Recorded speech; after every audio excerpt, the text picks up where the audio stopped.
Hello food lovers, ನಮ್ಮ ಕರ್ನಾಟಕದ special recipe bisibelebath. ಈ ಬಿಸಿಬೇಳೆಬಾತ್ನ ಅಥೆಂಟಿಕ್ ಸ್ಟೈಲಲ್ಲಿ ತುಂಬ ಟೇಸ್ಟಿಯಾಗಿ ಹೇಗೆ ಮಾಡೋದು ಅಂತ ನಾನು ನಿಮಗೆ ತೋರಿಸ್ಕೊಡ್ತೀನಿ. ನಿಮಗೂ ಇದೇ ಥರ ರೆಸಿಪಿ ಬೇಕು ಅಂದರೆ ನಮ್ಮ ವಿಡಿಯೋನ ಕೊನೆ ತನಕ ನೋಡಿ ನೀವು ಟ್ರೈ ಮಾಡಿ. ವೀಕ್ಷಕರೇ, ಯಾರಾದರೂ ಹೊಸದಾಗಿ ನಮ್ಮ ಚಾನಲ್ಗೆ ಬಂದಿದ್ದರೆ ದಯವಿಟ್ಟು ಇವಾಗಲೇ ಸಬ್ಸ್ಕ್ರೈಬ್ ಮಾಡ್ಕೊಳ್ಳಿ. ನೀವು ಸಬ್ಸ್ಕ್ರೈಬ್ ಮಾಡ್ಕೊಳ್ಳೋದ್ರಿಂದ ನಾವು ಮತ್ತಷ್ಟು ಹೊಸ ರೆಸಿಪೀಸ್ ಮಾಡಲಿಕ್ಕೆ ತುಂಬ ಸಪೋರ್ಟ್ ಸಿಗುತ್ತೆ. ನಾನು ನಿಮ್ಮ Lakshmi. Welcome to Lakshmi recipes. ನೋಡಿ ವೀಕ್ಷಕರೇ, ನಾನಿಲ್ಲಿ 1 ಕಪ್ ಅಕ್ಕಿ ತೊಗೊಂಡಿದ್ದೀನಿ, ಅರ್ಧ ಕಪ್ ತೊಗರಿಬೇಳೆ,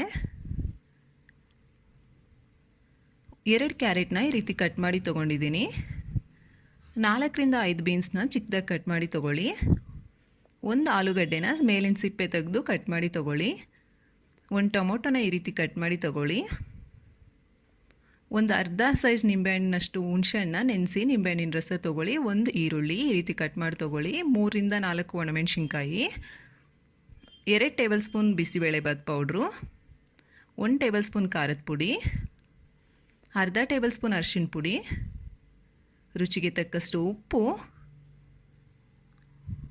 ಅರ್ಧ ಟೇಬಲ್ ಸ್ಪೂನ್ ಜೀರಿಗೆ, ಅರ್ಧ ಟೇಬಲ್ ಸ್ಪೂನ್ ಸಾಸಿವೆ, 4ರಿಂದ 5 ಟೇಬಲ್ ಸ್ಪೂನ್ ಎಣ್ಣೆ, ಸ್ವಲ್ಪ ಕೊತ್ತಂಬರಿ ಸೊಪ್ಪು, ಸ್ವಲ್ಪ ಕರಿಬೇವಿನ ಸೊಪ್ಪು, ಒಂದು ಚಿಕ್ಕ ಕಪ್ನಲ್ಲಿ 1 ಕಪ್ನಷ್ಟು ಹಸಿ ಬಟಾಣಿ, 2 ಟೇಬಲ್ ಸ್ಪೂನ್ ಕಡಲೆ ಬೀಜ, 10ರಿಂದ 15 ಗೋಡಂಬಿ. ಇದು ಆಪ್ಷನಲ್ಲು. ಇವಾಗ ತಯಾರಿ ವಿಧಾನ ನೋಡೋಣ. ಒಂದು ಕುಕ್ಕರ್ ತಗೊಂಡು ಅದಕ್ಕೆ ಅಕ್ಕಿ ಮತ್ತು ತೊಗರಿಬೇಳೆನ ಸೇರಿಸಿ ಚೆನ್ನಾಗಿ ತೊಳ್ಕೊಳ್ಳಿ. ನಂತರ ಇದಕ್ಕೆ ನಾವು ಕಟ್ ಮಾಡಿಟ್ಟಂತಹ ತರಕಾರಿ, ಕ್ಯಾರೆಟು, ಆಲೂಗಡ್ಡೆ, ಬೀನ್ಸು ಎಲ್ಲವನ್ನು ಹಾಕ್ಕೊಳ್ಳಿ. ಇವನು ಅಷ್ಟೇ ಮೊದಲೇ ತೊಳೆದು ತೊಗೊಂಡಿದ್ದೆ ನಾನು, ನೀವು ತೊಳೆದು ಹಾಕ್ಕೊಳ್ಳಿ. ಹಾಗೆ ಹಸಿ ಬಟಾಣಿ ಕೂಡ ಹಾಕ್ಕೊಳ್ಳಿ.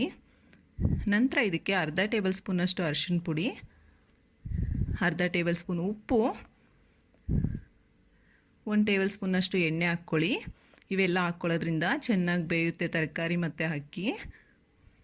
ನಂತರ ಇದಕ್ಕೆ ನಾನಿಲ್ಲಿ 5 ಕಪ್ ನೀರು ತೊಗೊಳ್ತಿದ್ದೀನಿ. ನಾನು ತಗೊಂಡಿರೋ ತರಕಾರಿ 1ರಿಂದ 1.5 ಕಪ್ ಇರುತ್ತೆ.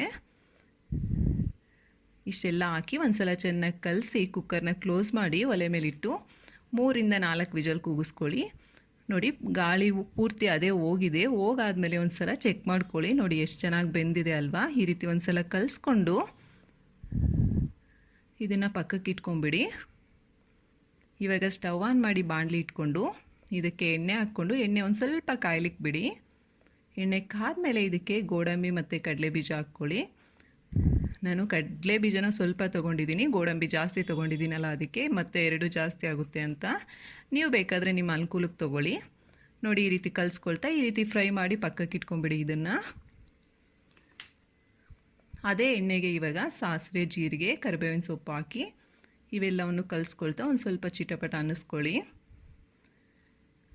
ನಂತರ ಇದಕ್ಕೆ ಒಣಮೆಣ್ಸಿನ್ಕಾಯಿ, ಈರುಳ್ಳಿನ ಹಾಕಿ ಮತ್ತೆ ಕಲಿಸ್ಕೊಳ್ತಾ ಫ್ರೈ ಮಾಡ್ಕೊಳ್ಳಿ. ಇದನ್ನೆಲ್ಲ ಮೀಡಿಯಮ್ ಟು ಹೈ ಫ್ಲೇಮ್ಗೆ ಅಡ್ಜಸ್ಟ್ ಮಾಡ್ಕೊಳ್ಳಿ. ನೋಡಿ, ಸ್ವಲ್ಪ ಮೆತ್ತಗಾದ್ಮೇಲೆ ಇವಾಗ ಟೊಮೊಟೊ ಹಾಕ್ಕೊಂಡು ಟೊಮೊಟೊ ಪೂರ್ತಿಯಾಗಿ ಮೆತ್ತಗಾಗಬೇಕು ಅಲ್ಲಿ ತನಕ ಫ್ರೈ ಮಾಡ್ಕೊಳ್ಳಿ. ಹಾಗೆ ಮಧ್ಯದಲ್ಲಿ ಉಪ್ಪು ಕೂಡ ಹಾಕ್ಕೊಂಬಿಡಿ, ರುಚಿಗೆ ತಕ್ಕಷ್ಟು. ಉಪ್ಪು ಒಂದು ಸ್ವಲ್ಪ ನೋಡ್ಕೊಂಡು ಹಾಕ್ಕೊಳ್ಳಿ. ನಾವು ಮೊದಲೇ ಹಾಕಿರ್ತೀವಿ ಉಪ್ಪನ್ನ ಅನ್ನಕ್ಕೆ. ನೋಡಿ, ಈ ರೀತಿಯಾಗಿ ಮೆತ್ತಗಾಗಬೇಕು. ಇಲ್ಲಿ ತನಕ ಬೇಯಿಸ್ಕೊಂಡು ನಂತರ ಇದಕ್ಕೆ ಹುಣಸೆ ರಸ ಸೇರಿಸ್ಕೊಂಡು ಇದು ಹಸಿ ಸ್ಮೆಲ್ ಹೋದರೆ ಸಾಕು, ಅಲ್ಲಿ ತನಕ ಫ್ರೈ ಮಾಡಿಕೊಂಡು ಇವಾಗ ಇದಕ್ಕೆ ಅರಿಶಿನ ಪುಡಿ, ಖಾರದ ಪುಡಿ, ಬಿಸಿಬೇಳೆಬಾತ್ ಪೌಡ್ರು ಈ 3 ಸೇರಿಸಿ ಎಲ್ಲವನ್ನು ಕಲಿಸ್ಕೊಳ್ತಾ ನೀಟಾಗಿ ಫ್ರೈ ಮಾಡ್ಕೊಳ್ಳಿ. ನೋಡಿ, ಈ ರೀತಿಯಾಗಿ ಎಣ್ಣೆ ಬಿಡಬೇಕು, ಇಲ್ಲಿ ತನಕ ಫ್ರೈ ಮಾಡ್ಕೊಳ್ಳಿ. ಇವಾಗ ನಾನಿಲ್ಲಿ 1.5 ಕಪ್ ನೀರು ತೊಗೊಂಡಿದ್ದೀನಿ. ನೀವು ನಿಮ್ಮ ಕನ್ಸಿಸ್ಟೆನ್ಸಿಗೆ ಅನುಗುಣವಾಗಿ ತೊಗೊಳ್ಳಿ. ಈ ರೀತಿಯಾಗಿ ಒಂದು ಕುದಿ ಬಂದಮೇಲೆ ಮತ್ತೆ ಒಂದು ಸಲ ಕಲಸಿ ನಾವು ಮೊದಲೇ ಬೇಯಿಸಿಟ್ಕೊಂಡಿದ್ವಲ್ಲ ಅನ್ನನ ಎಲ್ಲವನ್ನು ಇದಕ್ಕೆ ಸೇರಿಸ್ಕೊಂಬಿಡಿ. ಎಲ್ಲವನ್ನು ಸೇರಿಸ್ಕೊಂಡು ನೀಟಾಗಿ ಒಂದು ಸಲ ಕಲಿಸ್ಕೊಳ್ಳಿ, ಎಲ್ಲ ಹೊಂದ್ಕೊಳ್ಳೋ ಥರ. ನೋಡಿ, ಈ ರೀತಿ ಕಲಿಸ್ಕೊಂಡು ಒಂದು ಕುದಿ ಬಂದಮೇಲೆ ಮುಚ್ಚಳ ಇಟ್ಟು ಮೀಡಿಯಮ್ ಫ್ಲೇಮ್ಗೆ ಅಡ್ಜಸ್ಟ್ ಮಾಡಿಕೊಂಡು ಒಂದು 2 ನಿಮಿಷ ಬಿಡಿ. 2 ನಿಮಿಷ ಆದಮೇಲೆ ಮತ್ತೆ ಒಂದು ಸಲ ತೆಗೆದು ನೀಟಾಗಿ ಕಲಸಿ ಇದಕ್ಕೆ ಕೊತ್ತಂಬರಿ ಸೊಪ್ಪು, ನಾವು ಮೊದಲೇ ಫ್ರೈ ಮಾಡಿಟ್ಟಂತಹ ಕಡಲೆ ಬೀಜ ಮತ್ತು ಗೋಡಂಬಿ ಹಾಕಿ ಕಲಸಿ ಒಂದು 30 ಸೆಕೆಂಡ್ ಬಿಟ್ಟು ಸ್ಟವ್ ಆಫ್ ಮಾಡಿಕೊಂಡ್ರೆ ನಿಮಗೆ ತುಂಬ ಟೇಸ್ಟಿಯಾಗಿರುವಂತಹ ಬಿಸಿಯಾಗಿರುವಂತಹ ಬಿಸಿಬೇಳೆಬಾತ್ ರೆಡಿ ಆಗಿಬಿಟ್ಟಿದೆ. ಇಷ್ಟೇ ವೀಕ್ಷಕರೇ, ತುಂಬ ಟೇಸ್ಟಿಯಾಗಿರುತ್ತೆ. ನೀವು ಟ್ರೈ ಮಾಡಿ, ಹೇಗೆ ಬಂದಿದೆ ಅಂತ ಕಾಮೆಂಟ್ ಮಾಡಿ. ವಿಡಿಯೋ ಇಷ್ಟ ಆದರೆ ಲೈಕ್ ಮಾಡಿ, ಆದಷ್ಟು ಜನಕ್ಕೆ ಶೇರ್ ಮಾಡಿ. Thank you for watching.